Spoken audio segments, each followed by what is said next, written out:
Last time, World War K. Actually, we won completely on last time, World War K, so we're just going to take the submarine back to port. I don't think there's anything else we really need to do. Wait, what's that? Oh, no, we're being shot at,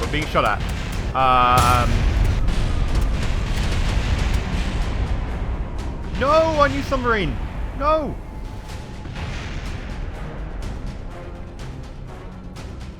MechJeb.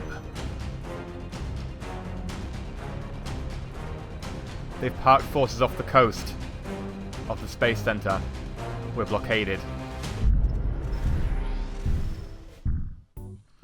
So, it looks like MechJeb have got 3, I'm going to call them corvettes off the coast of the space center, so we need to come up with something to defeat them.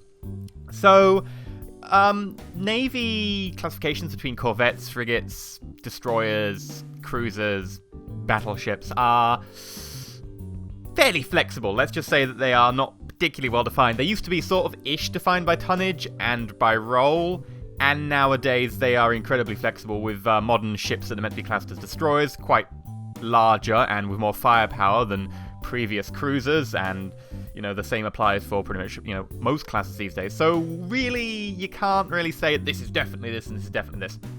But in KSP, because everything's a little bit scaled down, I'm going to say that those are pretty damn small. I'm going to call those corvettes. They also have a lot of firepower. Those things are pretty small, yet they have 2 missiles, 2 pretty large long-range missiles. They've got a howitzer, and they've got I think it's a 30mm gun. So we're going to make a destroyer, and I've kind of just built a hull and gone around. This is probably destroyer size, considering it's a lot larger than them. There are 3 of them off the coast, so we've got to take on 3.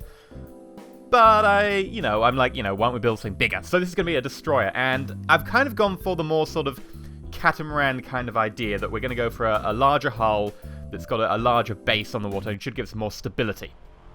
So let's check on this one. I'm going to see basically where it sits in the water. Way too low. Well, probably because we've got way too much fuel there. I don't need that much fuel. So we're going to need something a little bit smaller. Jet engines are very efficient. Now, of course, we've got the better buoyancy mod on, which is, of course, influencing how we sit in the water. So that's why I need to trial it. This should be a little bit better. The idea being that these will sit in the water or just on the edge of the water surface. Fuel tanks are pretty resistant. That's suitable. Just below the surface. Anything that goes below the surface is better, right? Because you don't take damage when you're below the surface in theory. You don't take damage when you're above the surface. You take damage when you enter or exit or are doing that constantly because you're on the edge. So the idea is we kind of want everything, delicate to be above or below the water and not anywhere near the edge. Now, structural panels are incredibly strong. We're going to be using those. And I've kind of gone for this interesting nose design. I think we'll tweak it a little bit. Maybe get a little bit of a point at the front. Because, well, we're going to be going head on, and I want to be able to take a lot of firepower on the front without, getting completely ripped to shreds.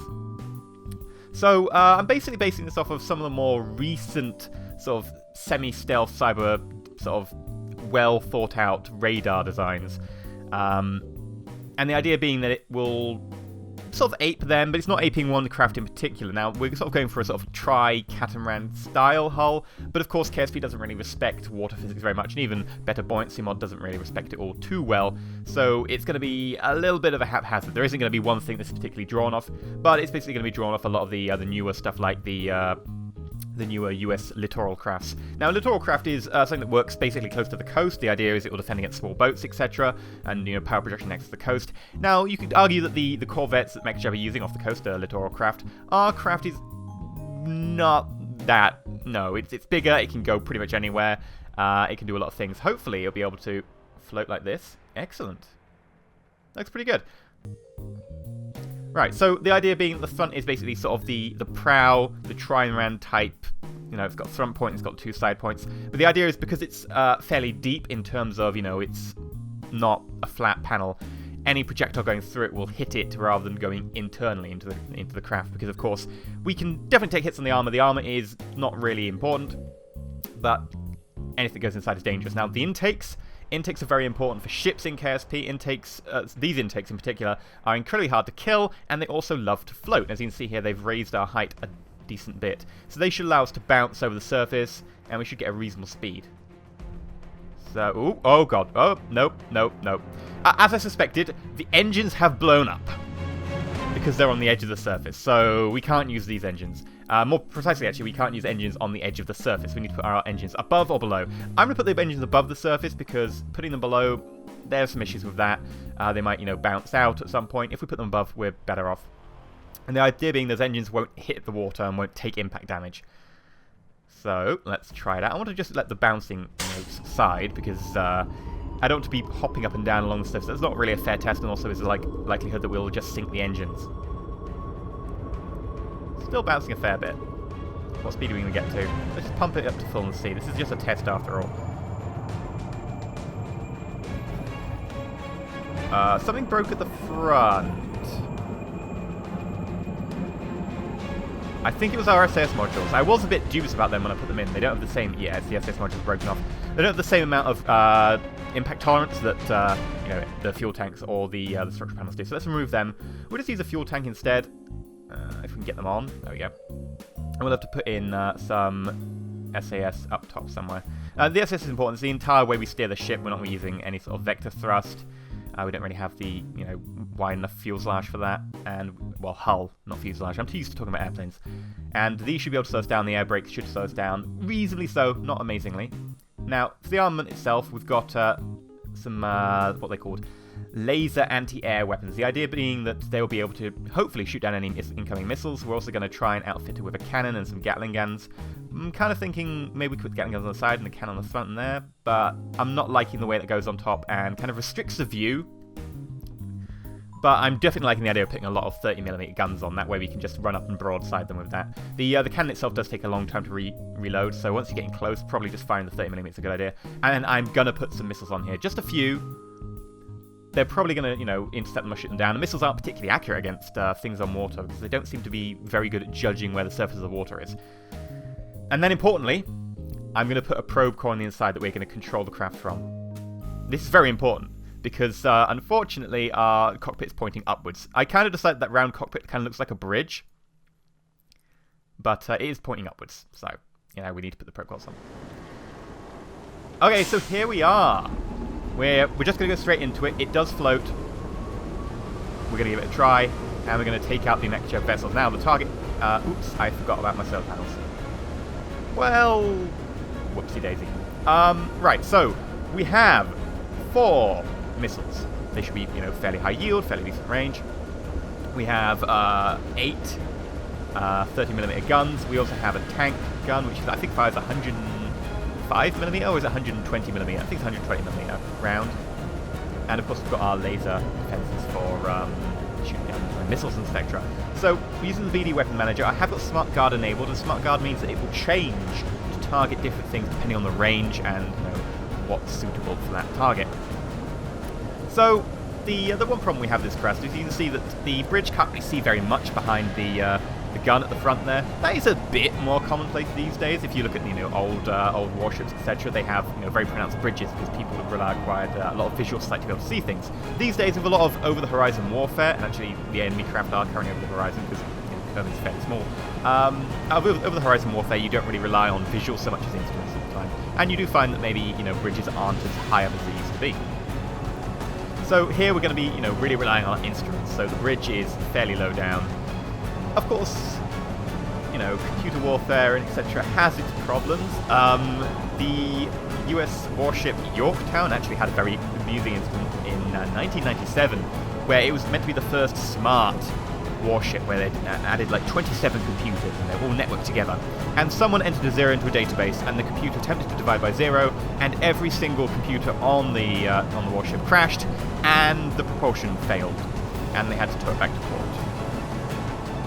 So, there can be hiccups if you don't remember to sanitize your database inputs and make sure that anything that divides by 0 is ignored.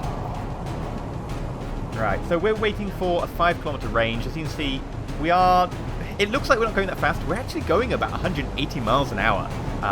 So that's pretty fast. That's, 250, 260 kilometers an hour or so. It's pretty fast. But that doesn't look fast. So that's because we were actually kind of pushing the frame rate. The CPU's slowing down to try and accommodate. If we just speed this up to show you how fast we are actually traveling now, we're traveling more like this. Yes, we are going about 4 times the max speed of any warship, really. so, well, maybe 3 times the max speed of any proper warship ever developed. I believe that's held by, is it the Swedish? They have a small ground, I guess it's not a ground effect, it's a sea effect. Vessel that can go about 80 miles an hour, I think, off the top of my head. But we're going 180, so we're doing a lot better. Anyway, we're in the fire range. That took me completely by surprise. There we go, we're firing off a missile and the cannon round. Doesn't look like I've got a hit with that one. I'm going to let Smart Guard do its job. I'm not going to attempt to fire anything at this range. The computer is much better at doing the job than me. So, I'm just going to try and pilot her. I'm going to make sure we, correctly change between different things as needed. Let's fire off a few more missiles. See where their missiles are incoming. So they fired off a missile at us. It doesn't look like it's got a particularly big arc. It's actually running very close to the sea. Is it some sort of sea-skimming missile? Maybe? No. No. No, that's a sea-impacting missile. That's not skimming. Where are we? Let's go back to our craft. Let's fire off all of our missiles and just switch back to using the main cannon. So basically you've got all our missiles going for the one on the right. It looks like BD Armour is taking the one on the right for, death. It's really putting all its firepower down on that side. I wish it would kind of split the firepower a little bit more, but... Ooh. Are they going to hit it? Are they going to hit it? It's kind of cool they've actually, elected to stop shooting at me and actually start shooting at this missile. Oh, it looks like it might be short. It looks like it might be short. Ah, close. Close then. I think we're getting targeted by missiles now. Hopefully the lasers will take care of that.